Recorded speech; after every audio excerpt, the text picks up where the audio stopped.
Well, this is one thing I was not able to show you last night, but I can show you tonight. This is the envelope. This is the envelope the tax return arrived in. So wait, you're telling me the tax returns came in an envelope? Tell me more about these magical things you call an envelope.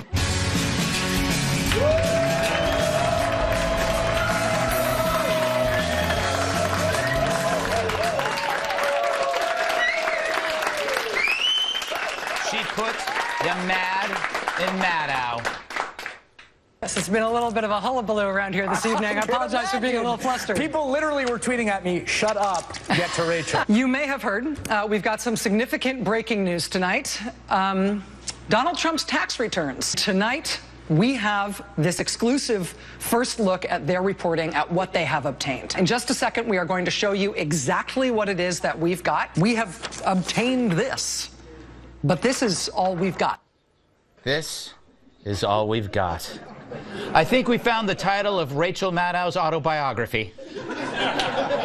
This is all we've got by Rachel Maddow. How I fell for Donald Trump. Anyway, the last time I saw a fail that bad, let me think. 1, 2, 3, 4. La, la, la, la, la.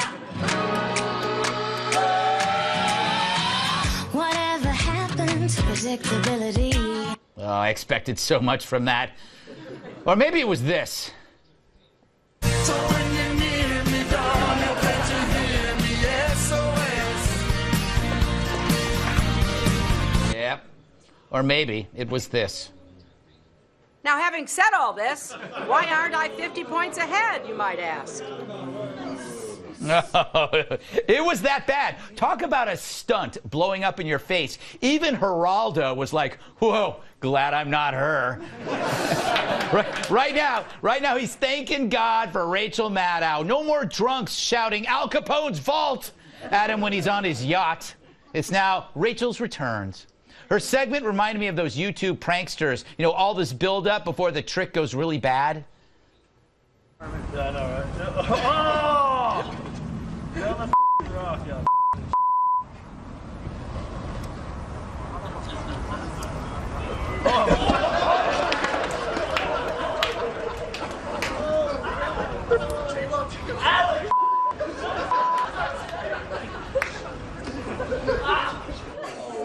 Well done. Literally, his ass is well done. So, was that a bad idea? Oh my God. That was such a bad idea. And you know, you can always sense a stunt is about to go wrong, which is why Rachel dragged in other hosts and guests to help her save the thing. It's like when a singer's out of tune, the rest of the band has to play louder. Now she claims it's the viewer's fault for expecting so much from so little. This is after acting like she discovered Bigfoot's penis inside the Loch Ness Monster's butt, which would be rare and somewhat arousing. But like the dopes on YouTube, it's all about the views, and Rachel got a huge number, 3.7 million, by playing a number on all of us. While we may be on the verge of war with North Korea, we sat transfixed over tax returns. She trolled us for money. She's more of a capitalist than Lou Dobbs. Anyway, it's refreshing not to be on the crazy side of things for once. Remember when President Obama used to drive right-wingers crazy? Let's say Bill is the average American here, and I'm President Obama. This is the way I feel. I feel like President Obama is just saying, you know what? I've got that $3.5 trillion budget that we're doing. You know, is this cold? What else could I possibly do to the American people? President Obama, why don't you just set us on fire? Oh, those were good times. Now the clown shoe is on the other foot. Donald Trump's like a prankster pulling out the wires from the back of the Rachel robot. She ends up waving her arms and legs and freaking out like her butt's on fire. Now I know Donald Trump isn't perfect, but the people who hate him don't like you or me much either, and it becomes more true every day. You got to wonder, why is it so hard for the left to lose? Is it the consequences of delayed adulthood or the coddling of a culture? A political defeat has turned actual adults into bedwetting blobs of protoplasm who'd sacrifice security rather than agree with Trump on anything. Take the travel ban. You could water that thing down so only redheads from the villages are banned, and they'd still scream Islamophobia. And so we see the 5 stages of crazy. 1, superior and calm. Russia, Russia, Russia. Everything Trump touches turns into another story about Trump and Russia. Then number 2, the emotional wrath. I am a nasty woman. I'm not as nasty as a man who looks like he bathes in Cheeto dust. What's wrong with Cheeto dust? 3, the world is ending. Niet, sir! Niet! Niet! Niet! No, we won't! We've seen what you have done, sir! I'm glad she brought the sign. 4, losing your mind.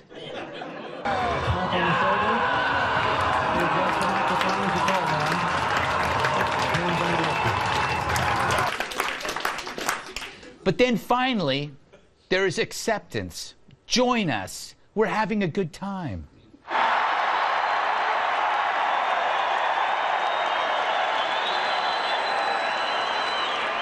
The fact is, we are now living in a parallel universe where one half finds fear and the other half's fun.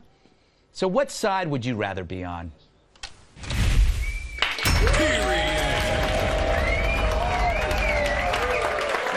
Yes. Let us introduce tonight's guests. I'm so excited.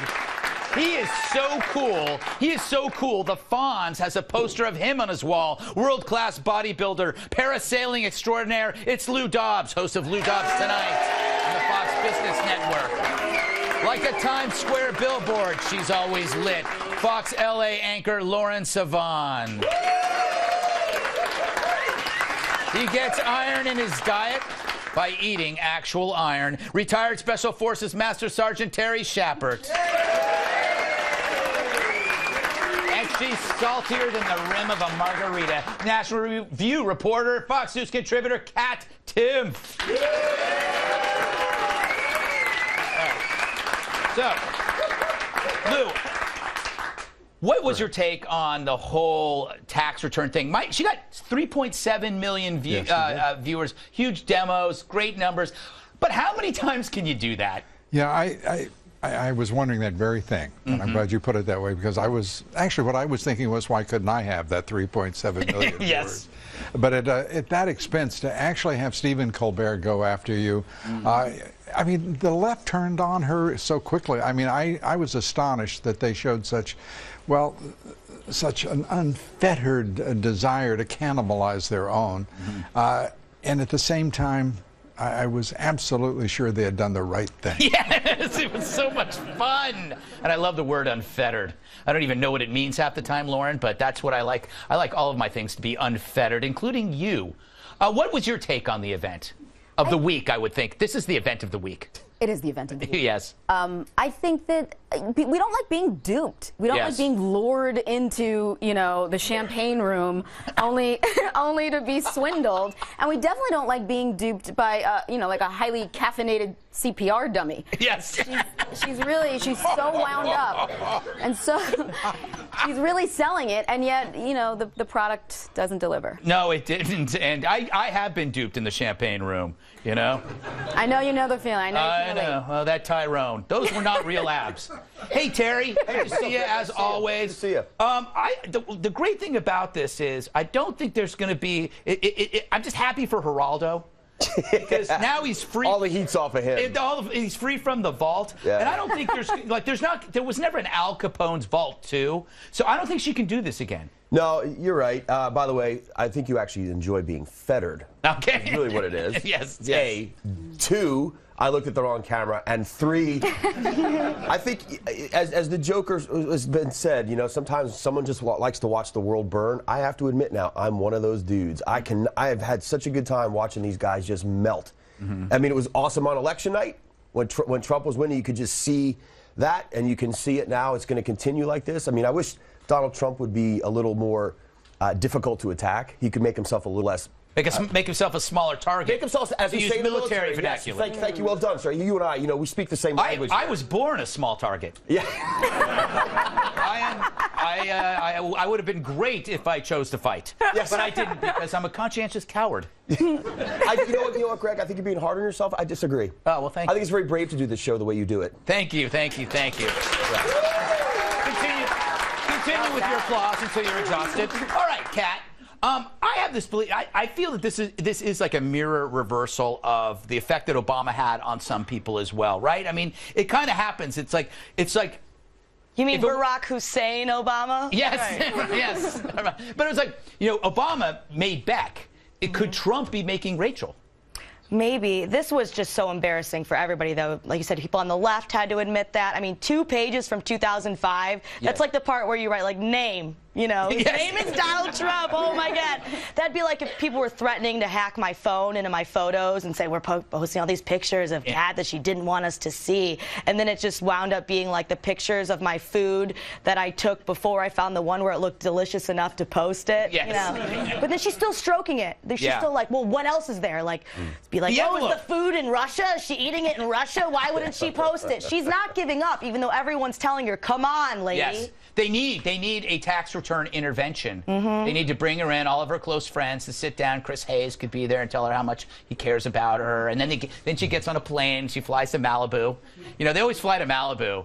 Promises, and then they just sit there for a week and they go, the tax returns, you need to let go of the tax returns. Seems like Keith Olbermann would be a really great party guest. Yes, he would. By the way, no, he wouldn't. Yes, He's awful. I Him and his think multiple personalities. she was just hoping that if she said stuff in a this is a scandal voice, people wouldn't listen and they'd just be like, oh, must be a scandal. But it's interesting. There's a contrast between the benign good news of the past 50 or 60 days and the apocalyptic fervor. It's never been so stark. I mean, if Trump declared America a caliphate, MSNBC would call him Islamophobic. I mean, he can't do anything. Before we go, a look at an amazing vacation opportunity. We've all heard of themed cruises, but you've never seen one so incredible. Take a look. Imagine a vacation where you and dozens of adult-sized babies could feel relevant among other outwardly loud but inwardly sad people. The ultimate luxury getaway of self-victimization. Well, now you can with the Cruise to Nutsville. You'll attend life-changing seminars with our special guests. Listen to Katy Perry on how to make up for intellectual insecurity by mouthing stuff you read on a HuffPost blog. Keith Olbermann on how to time medications so you melt down on air. Shia LaBeouf on how to not let a low IQ keep you from being important to a small few who still know you. Madonna on coping with senility. Plus, Michael Moore, Lena Dunham, Rosie O'Donnell, and Ashley Judd. And how to yell at cops with surprise guest, Psycho Professor Lady. Together, you'll intimately discuss how the president has made you so obsessed with trivial things, you forget the issues that really matter and hilariously embarrass yourself in front of your peers. With great ports of call like Crazy Town, Looniesburg, Bonkersboro, and Hollywood, the Cruise to Nutsville promises to be the most self-absorbed event you've ever been to and not informative in any way. So if you're ready to rub shoulders with people just as out of touch with reality while you spin off the planet, call 555-NUTS for your tickets to the Cruise to Nutsville today. And it is all inclusive. All right. Coming up, a story so upsetting you'll need to chase it down with some Pepto. Snoop Dogg and Lil Bow Wow. I'll take clowns on the way down for 1,000, Alex. Now that it's worth summing up exactly what we know and what we don't know about that story. As of today, there is no evidence that the Russian government tampered with voting machines or hacked any votes in November. There is no evidence that Russia collaborated with Donald Trump or his campaign to win the election. There is no evidence that Russian propaganda swung a single vote away from Hillary Clinton. There is, in other words, no reason to believe that Russia changed the course of American political history. There is merely innuendo and conspiracy mongering and connecting probably irrelevant dots. Lee Harvey Oswald spent time in Mexico City? Okay, but what does that mean exactly? Nothing significant that we know of. So why does this story persist, indeed grow by the day? One reason is that organizations like NBC News, and particularly its cable outlet, MSNBC, have gone to remarkable lengths to keep it alive. Well, it turns out there's more than a little irony here. Complaints from NBC about election meddling? Given that company's conduct over the past 6 months, that is a bit rich. Consider the infamous Access Hollywood tape. Now, if you were living in America last fall, you certainly remember it, the shocking and vulgar remarks, the immediate and disastrous effect that tape had on candidate Trump's poll numbers. It was a political bomb detonated in the final days of the most intense political race of our lifetimes. The fallout was so overwhelming that few paused to consider where that tape came from. So let's consider that now. That tape belonged to NBC. It was shot by NBC cameramen for an NBC show on NBC property. So how did it wind up in the hands of the Washington Post, which broke the story? How, in other words, did valuable intellectual property from one news organization end up benefiting a competitor? Intentionally. That's the short answer. According to sources at NBC, the Access Hollywood tape was leaked to the Washington Post with the full knowledge of NBC brass. That would include news division head Andrew Lack. NBC's motive? To derail the Trump campaign 2 days before a presidential debate. Now, keep in mind that the Access Hollywood tape had been sitting in an archive since it was shot 11 years before. NBC executives had known about its existence since at least last summer, months before it aired. Concerned about being accused of partisanship and perhaps worried about California's strict wiretapping law, which prohibits the recording of subjects without their knowledge, the network sat on it. But as November approached, the temptation to shut down the Trump campaign became too much. And so NBC rose to the defense of Hillary Clinton and leaked that tape. And then they lied about it. Now, if you're a news organization and someone stole the story of the year out of your office, wouldn't you want to know how that happened? You'd think you would. And yet, as far as we can tell, NBC News has never conducted a meaningful internal investigation into how that tape wound up at the Washington Post. That's because they already knew the identity of the leaker. It was them. Now, all of this is more or less common knowledge, or at least commonly suspected in the tiny world of the TV news business. As we said, Andrew Lack knew about it. So apparently did Today Show anchor Matt Lauer. And yet until now, nobody bothered to tell the public. We're doing that. By the way, we asked Lauer and Lack and the NBC PR department for their response to all of this earlier today. They declined comment. Still, the obvious question hangs in the air since we've been talking so much lately about election tampering, and it's this. What do you think played a bigger role in the 2016 race? The Access Hollywood tape or the Russian government? That's an obvious one. Just because NBC's effort failed and Donald Trump won anyway doesn't mean it's irrelevant. NBC News lied to the public to help destroy a politician they didn't like. We know that. We know they wouldn't do it again, do we? Do we know they're not doing it now? Unfortunately, we don't know that. And now to a Fox News alert. The hits keep coming. NBC at it again. This time their cable outlet has reported what it says is President Trump's tax returns from the year 2005. The White House has responded tonight. Trace Gallagher is here with the details. Hey, Trace. And we're kind of watching Rachel Maddow as she goes on here, Tucker. And what we're learning is that she so far has revealed very little, if anything, about these taxes, saying that they were uncovered by an investigative reporter and that, in fact, the big mystery here is how these things surfaced in the first place. And maybe that would lead to further avenues of reporting. We know, as you said, the taxes are from 2005. That's the year that Donald Trump married Melania. And that's the year he shut down his controversial Trump University.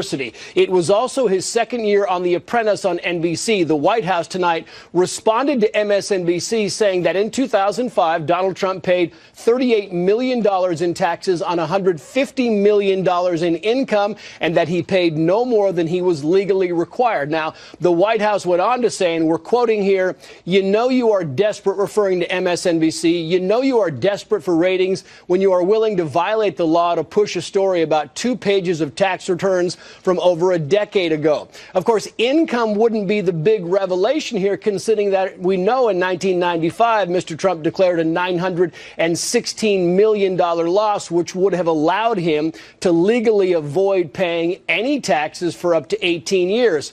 Also on this show, we expect in the next few minutes will be this Trump biographer and investigative journalist David K. Johnston, who is the one who apparently obtained these tax returns. He was billed as also being a financial and tax expert reporter. Last year, Johnston is also the one, you may recall, who asked the New York Attorney General to investigate Trump's charitable foundation as well as his tax returns. What journalists have been actively looking for in any of these tax returns or documents is any financial ties, particularly suspect financial ties, maybe even to Russia. Donald Trump has maintained the only ones interested in his tax returns are reporters, and that he would not release his returns while he's being audited. The IRS, we should note, has said that an audit does not prevent someone from releasing tax documents. The White House goes on to say it is totally illegal to publish tax returns and is bashing the, quote, dishonest media. We are continuing to monitor anything that might come out of these 2 pages of tax returns from 2005. So far, very little has been revealed. Tucker. Thanks a lot, Trace. We're joined now by our colleague Kimberly Guilfoyle. She is also an attorney. Kimberly, there's a lot about this story we don't know. It's unfolding even as we speak. But the White House somehow had foreknowledge of this before it aired. It's airing right now on another channel. How do you think, where did this come from? What's the backstory? Any idea? Well, I was listening in my other ear to Rachel Maddow, to her program, and basically she said there was the subject of an investigation. Investigative reporter provided this information. As an attorney, I will tell you that I would begin to question right away the legality of this, how they were able to obtain this, and clearly this is another political move to try to discredit the presidency of Donald Trump, so it comes as no surprise to anybody that politics is at play here. Trace is right, and he said in his reporting to you that, in fact, there was some kind of nefarious relationship, is what Rachel Maddow is saying, between Donald Trump and a Russian oligarch that purchased a home for $100 million. And she said, why was there all of a sudden this windfall of an additional $60 million more than the house was originally worth at $40 million? So trying to say, again, to tie into the Russian narrative, that there's some kind of untoward conduct, that perhaps that should be looked at. Because other than that, what you see is that Donald Trump is a very wealthy man. Shocking. Donald Trump paid a lot of money in taxes, some $38 million in taxes that year. So what else is there to say that's really that shocking or revealing? She has a couple pages of it, so she's going through that. And again, it's primarily focusing on what was this real estate transaction, and that was the last thing that she was talking about, and trying to make some kind of connection there, some nexus, and then, of course, tying in. And she even mentioned Wilbur Ross and past jobs that he's had, trying to tie it into the Trump administration.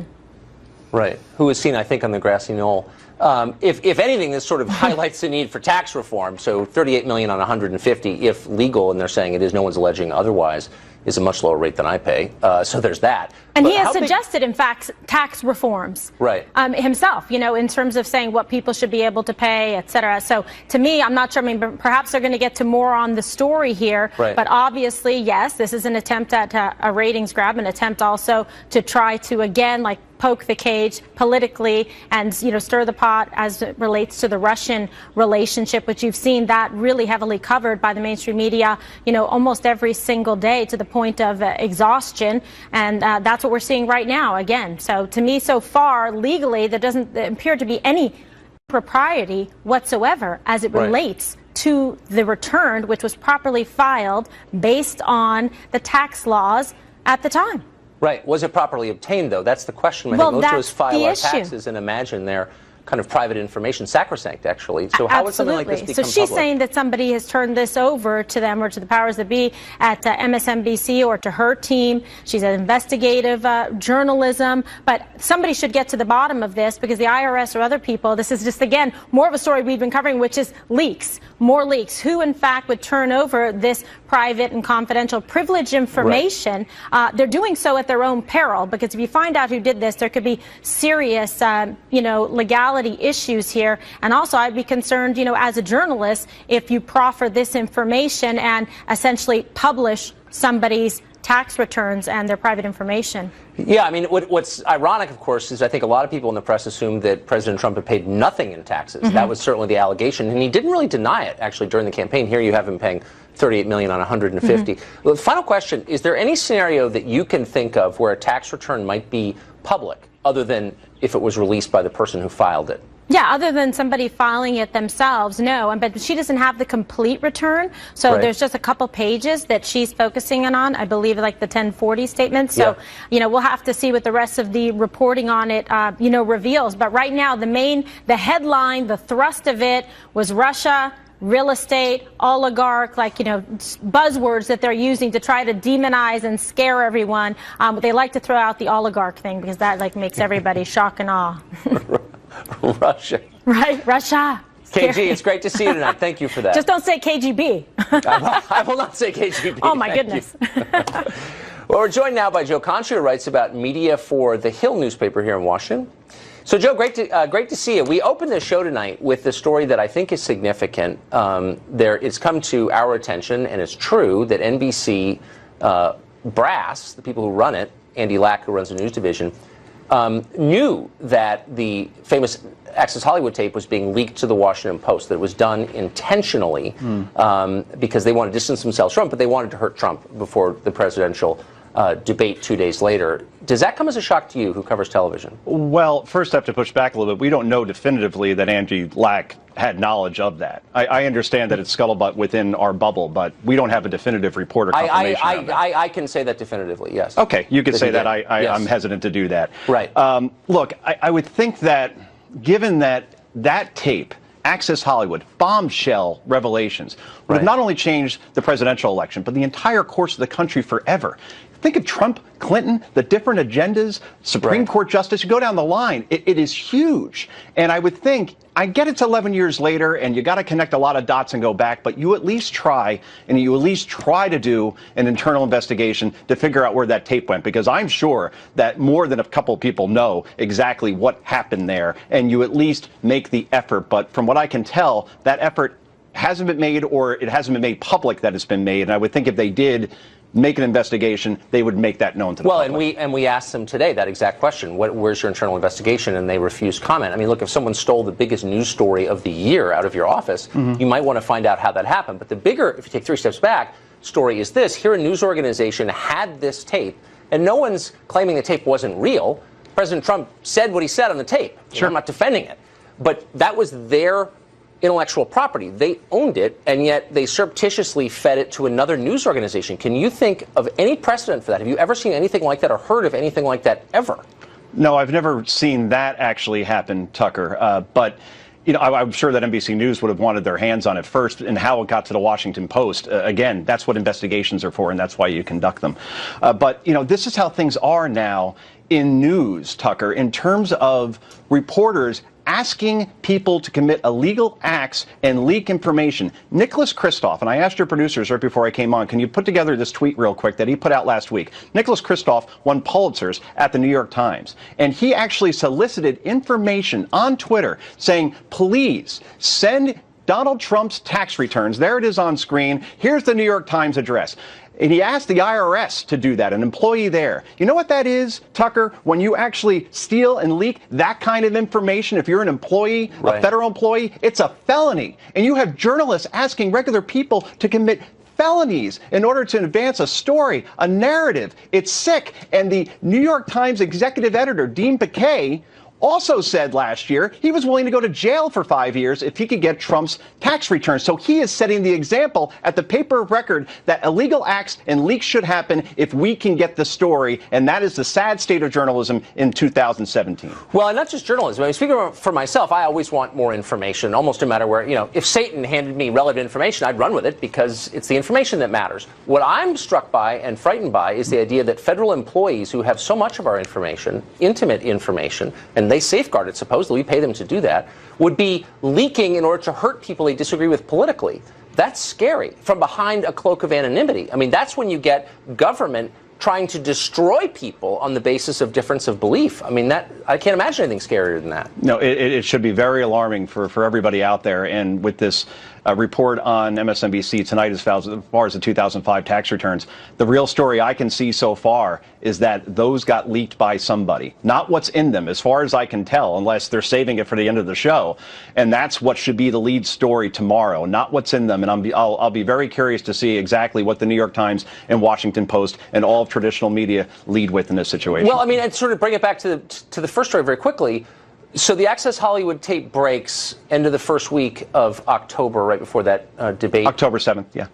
Exactly, in St. Louis. And in the kerfuffle over it, I didn't hear anybody ask the obvious question of NBC, which is, hey, this is your tape. You've had it for 11 years. You knew it existed.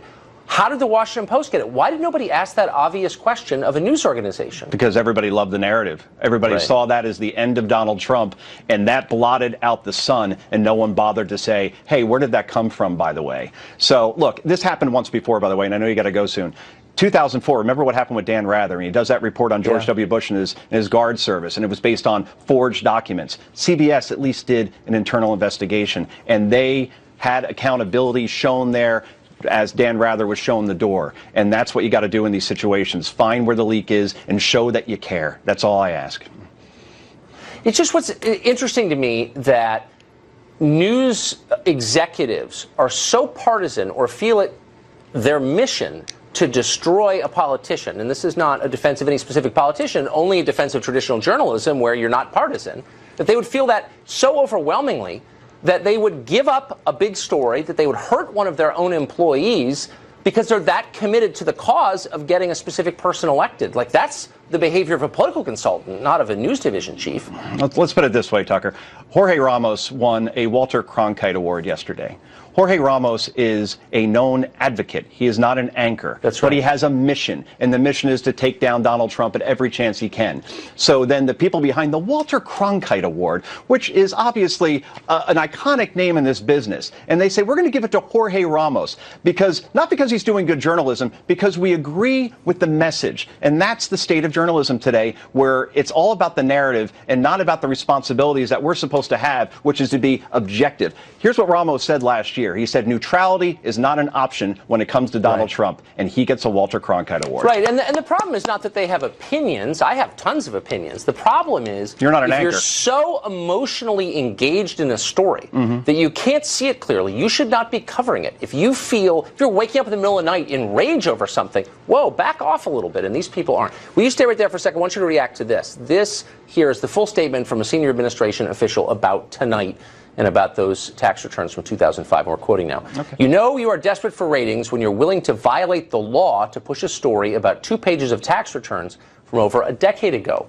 Before being elected president, Mr. Trump was one of the most successful businessmen in the world, with a responsibility to his company, his family, and his employees to pay no more tax than legally required. That being said, Mr. Trump paid $38 million even after taking into account large-scale depreciation for construction on an income of more than $150 million, as well as paying tens of millions of dollars in other taxes, such as sales and excise taxes and employment taxes. And this illegally published return proves just that. Despite the substantial income figure and tax paid, it is totally illegal to steal and publish tax returns. The dishonest media can continue to make this part of their agenda, while the president will focus on his, which includes tax reform that will benefit all Americans. So there you have it. You know what the irony is there, Tucker? From what I can see so far, unless, again, they're saving something for the end of that show in terms of what they're going to reveal, this is a boomerang effect. And it's supposed to be something, an object thrown at Donald Trump to hurt him. And instead, it's going to come right back, and this will hurt media and the people against Trump even further, because this, as far as I can tell, is a nothing burger. Unless there's something else there that I'm missing, this is going to have the same boomerang effect that his 95 tax returns had during the election, where everybody said, see, Donald Trump, you didn't pay a lot of taxes. And Trump actually turned it, I think, into a positive, where he said, yeah, I know the tax system. I didn't pay what I didn't have to pay. And people are almost applauding, like, yeah, I would do the same thing. So that's the effect I think seeing here. When you try too hard to go after somebody, it's a boomerang effect. You end up hurting yourself. Yeah, it makes me anxious for tax reform. Under 30%, I look on in envy. As it counts. But, you know, it's more than zero, which is what a lot of people thought. Joe, thanks a lot for this. I appreciate it. Thanks, Tucker. We're going to stay on top of this breaking story throughout the hour. Up next, more leaks, why there are constant leaks from our intelligence agencies, and there are. Some say they're putting our national security at risk. We will speak to one former CIA officer who quit rather than work for President Trump. He joins us in just a moment. Well, a series of pages from Donald Trump's 2005 federal tax return have been leaked somehow, and we're getting details now about what is in them and what is not in them. For those, we're going to go to Trace Gallagher, who's standing by. Trace? Yeah, to say it gently, Rachel Maddow is struggling to give us some information, Tucker. She's got the 2 pages of the 2005 tax return. She just read the numbers, which we have said again and again here. $150 million of income in 2005. Mr. Trump apparently wrote down $103 million, and overall he paid $38 million in taxes. Remember, we went back to the 1995 tax returns where he took a $916 million loss, which, according to tax experts, would have given him the possibility that he would not have had to pay federal taxes for up to 18 years. So if you want to crunch these numbers, that's the big revelation, that he paid $38 million in taxes on $150 million of income.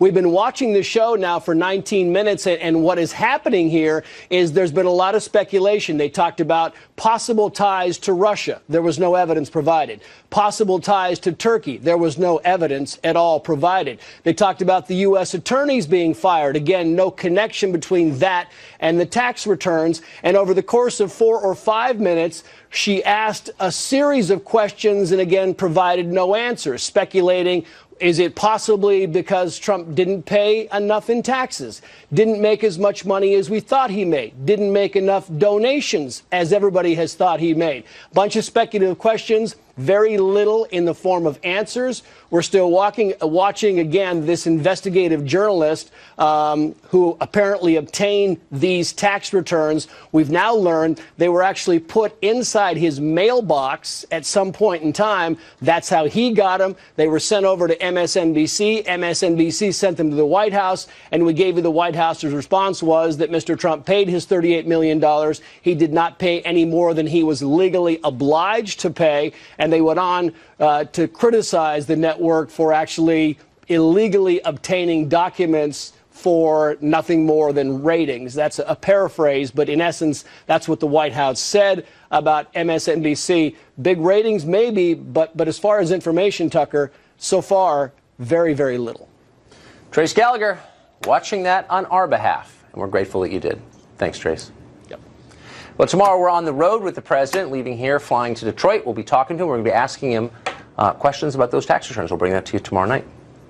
Meanwhile, our security agencies are charged with the awesome task protecting our secrets, preserving the country's 320 million citizens from harm.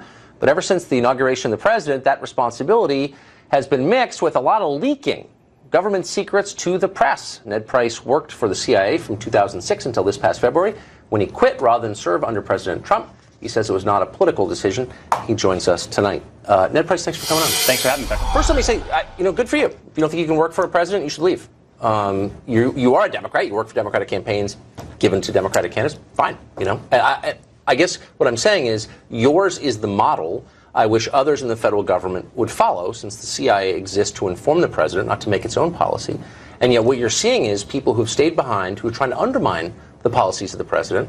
And that's unconstitutional. Well, Tucker, look, I certainly appreciate the compliment, but let me just make the point that our intelligence community is not comprised of Republicans or Democrats. They're not comprised of progressives or conservatives. These are people who have signed up to protect the country they love, regardless of who is in the Oval Office. I worked proudly under President George W. Bush as a CIA analyst when I first started. I worked proudly under President Barack Obama, whom I later served in the White House. But this is not the intelligence community. It is not a shifting sand based on which political party is in power, nor should it be. It shouldn't be. Right, Look, exactly. I've lived here a long time. It's an enormous federal government. Part of what you said is true. Part of it's not. There are partisans in the government, permanent government, and I know them. So that's untrue. But I think most of them. Tucker, that's the nature of our government. That of course you can have personal political beliefs, as you do and as I do, but you can still fulfill the function that you are charged with as a public servant, whether it's a Republican or Democrat. That's not actually the point that I'm making. My point is that people who serve in a bunch of different agencies, including CIA, throughout the intel community, have certain views of policy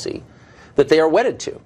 And that in this case, and there's been a lot of reporting on this, they believe Trump will undermine their goals, and so they're trying to undermine Trump. And what I'm saying, withholding information from him, for example, and what I'm saying is things fall apart. I don't think there's any evidence of that, first of all. Really? The New York Times reported it. I believe them. I think it was the Wall Street Journal that reported that, but I don't think there was any evidence to actually back that up. And I think that the CIA director and the director of national intelligence has actually come out and said that's not true. Okay. But here's what we know. They didn't like Mike Flynn. Fine.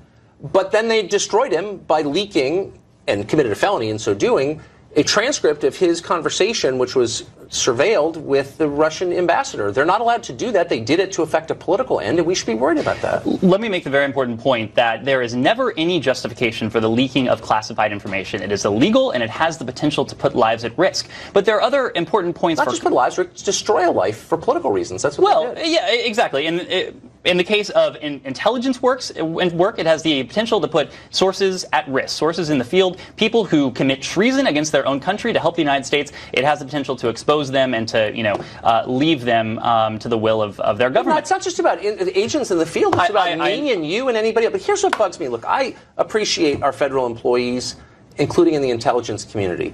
But the idea that you can't criticize them when they've been repeatedly wrong about a lot of big things. I don't know, the fall of the Soviet Union after 50 years of watching, or 9/11, or the WMD in Iraq. The idea that I don't, as a citizen, have a right to criticize them, I'm unpatriotic if I do so, where'd that come from? No one has ever said that intelligence professionals are infallible. Intelligence is not a science, it is an art. It is about putting together a piece of the puzzle, an entire puzzle, wearing a blindfold, not knowing how many pieces exist. But you said that. It is an art. No, but you said that. You said NPR. They said NPR, so why'd you leave? And you said Trump insulted the intel community. Fine. Absolutely. Then he said, quote, he accused them of leaking, which they do, and doubted their work.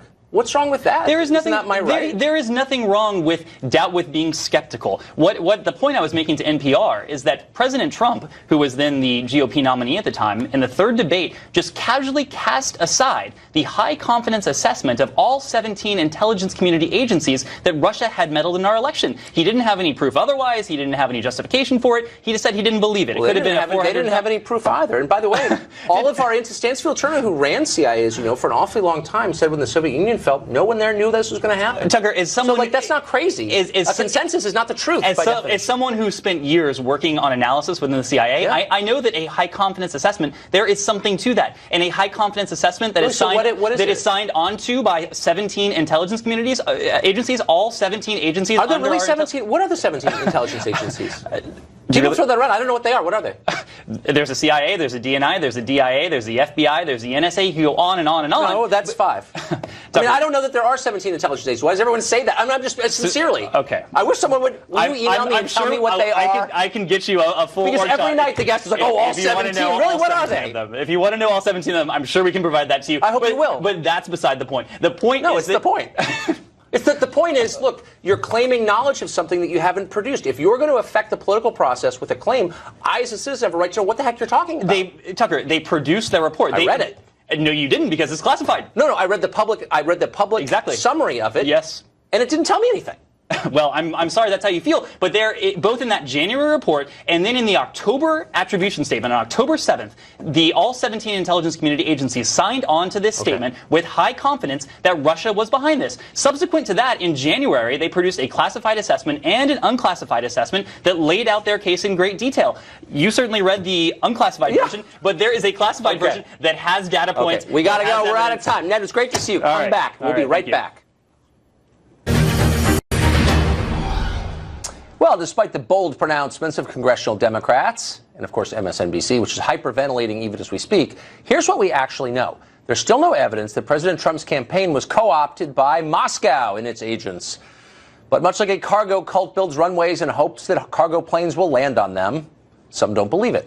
For example, Congressman Eric Swalwell of California has created an entire webpage chronicling Donald Trump's connection to the Russian homeland in hope that evidence Trump is a Russian agent will manifest itself eventually. Congressman Swalwell joins us now from Oakland. Congressman, great to see you. You too, Tucker. So I went to the site, which is actually pretty well done and kind of interesting. Thank you. A little florid, I would say. But you have this whole section, and I'm quoting now, Russia, not our friend. And so I wanted to ask you, how far are we willing to go with this new Cold War that you guys have started? I mean, where's this going to end up? Do you anticipate a conflict with Russia, a military conflict? If they really hacked our democracy, as you said, why wouldn't we just attack them? I hope we don't have another conflict with Russia. And I put that section in, Tucker, because a lot of people like me, born in 1980, didn't grow up with the Cold War atrocities. And so I wanted to lay out post-Cold War atrocities, like what Russia has done in Ukraine. They were responsible for bringing down a commercial airliner with 300 souls aboard, like what they are doing in Syria, the human rights violations that they're committing there. So I wanted to lay out for young people that this isn't like having ties with the United Kingdom. This is like having ties with a country with a vast number of human rights violations and a leader who has been named as being responsible for the killing of journalists. So how would it be different from having ties with, I don't know, pick one, Saudi Arabia, one of our closest allies? Truly one of our closest. I'm focused on Russia. That takes all my time right now, Tucker. No, but I'm just wondering, since we're laying down these precedents, look, if a country mistreats journalists, or if it's not observant of basic human rights, I don't know, if being gay is illegal, for example, or they kill people they don't like, or they sponsor foreign wars, then we can't be their ally, they're not our friend? Saudi Arabia is not very happy with me either, because I supported declassifying the 28 pages of the September 11 report that had information about allegations involving Saudi Arabia and September 11. That's your response to a country that ignores human rights and puts journalists in jail and sows discord through the world to sponsor legislation to declassify? Right now, okay, but I'm just saying, like, what are the rules? Since you've become this big neocon along with lots of other Democrats, a Cold Warrior and a neoconservative. My parents would be very happy to hear you say that. But it's just, I guess I'm just trying to understand what the new rules are here. So for generations, as you know, the left, the Democratic Party, was accused correctly of coddling the Russians back when it was a left-wing country. And now all of a sudden they've come back and said the problem with Republicans is they're not worried enough about the red menace. So I'm just going forward, like, how do I know when a country is, quote, not our friend? Yeah, well, I'm living in the now, and this is a country that is not our friend right now. It's a country who attacked us in the last election, and it's a country where Donald Trump and people on his team have very deep personal, political, and financial ties. And the question that everyone wants answered is, did those ties extend to working with the Russians while they were attacking us? And that, I think, calls for an independent commission. Get this out of Congress, take it away from the Trump administration, and let's get to the bottom of what happened. So one of the things you allege here, or you point out, and I think I'm quoting, is that Russia supports the Syrian dictator Bashar al-Assad, which is, of course, entirely true, and you disapprove of that. Who should we be supporting? Who should be in charge of Syria? Since this is the real world, these are actual countries, you're an actual congressman. Who should we be supporting in the Syrian civil war? It's not binary. It shouldn't be Assad, and it shouldn't be ISIL. And I think removing both of them from Syria would be a good thing. So nobody's in charge. It's just chaos? So who should we support? I mean, someone's got to run the country. It's a big country. It's a significant country, middle of Levant. It's a big deal. Who should run it? We should support anyone that doesn't support attacking America. ISIL is attacking America, and Bashar Assad has used chemical weapons to attack his own people and also has allowed ISIL to grow because he's a motivating force for them, and then they're able to attack America. But we don't have to solve every problem in the world. Well, I'm just pointing out that Russia you is not our friend. You brought it up. You said they're not our friend because they support Bashar al-Assad in Syria, which is a place most people couldn't find on the map. And my question is, if you disapprove of that, then who should run Syria? Since, I don't know, it's obviously of interest to you. Yeah, there's a lot of problems in the world right now, Tucker. I'm focused on the country that attacked us, and I think having an independent commission would help us get to the bottom of that. All right. Congressman, thanks a lot for coming on. Yeah, like your website. Up next, more on that news tonight. President Trump's 2005 tax returns have been leaked. We'll keep you updated on the developments as we get them.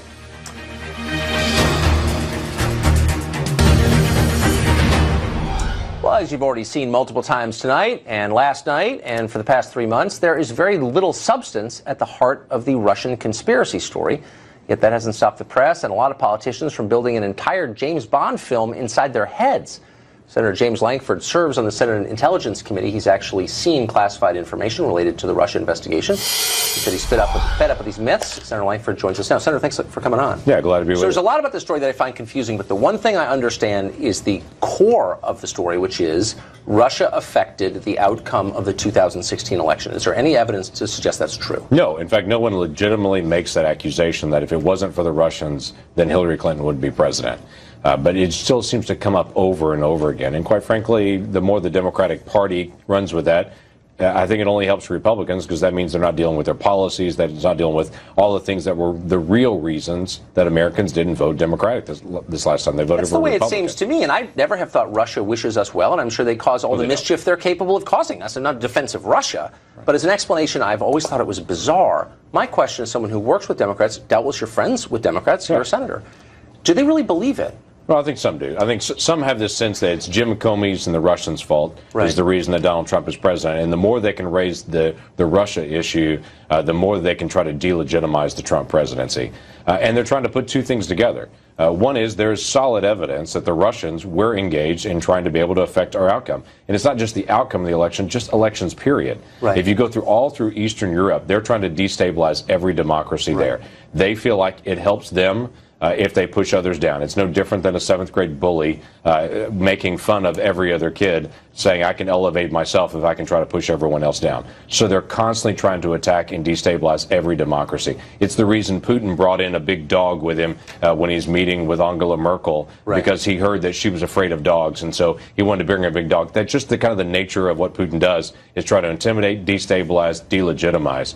I don't think they were after the outcome of the election. They were just trying to delegitimize the election any way they can. They've been doing this for 100 years, since the Bolsheviks came. They spread the lie that the moon landing was fake. Well, AIDS was created in American labs. I mean, there's a lot of that's been going on. They had a KGB agent playing in the middle of the Jimmy Carter campaign. I mean, this has been something they've done for a very long time. It was just a lot more overt this time. So you've got that issue that's resolved. The second part of it is the big leap. And that's what the Intelligence Committee has to be able to dig into all the information to be able to get out. And let's actually get hard facts. Was someone in the Trump campaign communicating with the Russians, coordinating with the Russians? The accusations are out there. It's already out there on the tax return issues for Donald Trump constantly. Let's get his tax returns to find out there's some secret money moving back and forth between Russia or whatever it may be. So this is this constant diatribe that they're trying to run with. Let's get the facts on that. And let's separate the difference between where the Russians trying to engage in destabilizing. Yes, they do a lot of places. But let's get the facts out on the rest of it. Now, I know you didn't see the MSNBC segment tonight, most likely, but was that tax return paid in rubles, and did Vladimir Putin sign it? Well, the concern that I have is that he not only had major investments in Russia, but Donald Trump also has paid for his moon landing also with his tax return from 2005. It's bizarre to me. Well, especially since there are things, it seems to me, you could criticize this young administration on, legitimate criticism. Sure. And there also has got to be some form of useful soul searching when you lose, but they don't seem to be engaged. Do you know any Democrats who are thinking, well, maybe we should get middle of the country to vote for us? Right. Maybe we should engage in reaching out on different policies and different set of ideas. And again, that's what parties do. No, I don't. But that's what parties talk about. That's what individuals talk about. As funny as it is, you go back 4 years ago after Mitt Romney lost. There was this big soul searching among Republicans. They created a list of about 20 things and said, if we want to win again, we got to do these 20 things. Donald Trump did 0 of those 20, and he won anyway. It all turned out to be wrong, but whatever, at least they tried. But that's what parties do on that. That's all right. Good point. Senator, great to see you. Good to see you again as well. Up ahead, more Insights breaking news, the release of President Trump's 2005 tax returns, or a couple pages of it anyway. Speaking of President Trump, we'll be with him tomorrow for an interview that will air tomorrow at night at 9. So tune into that. We'll be right back.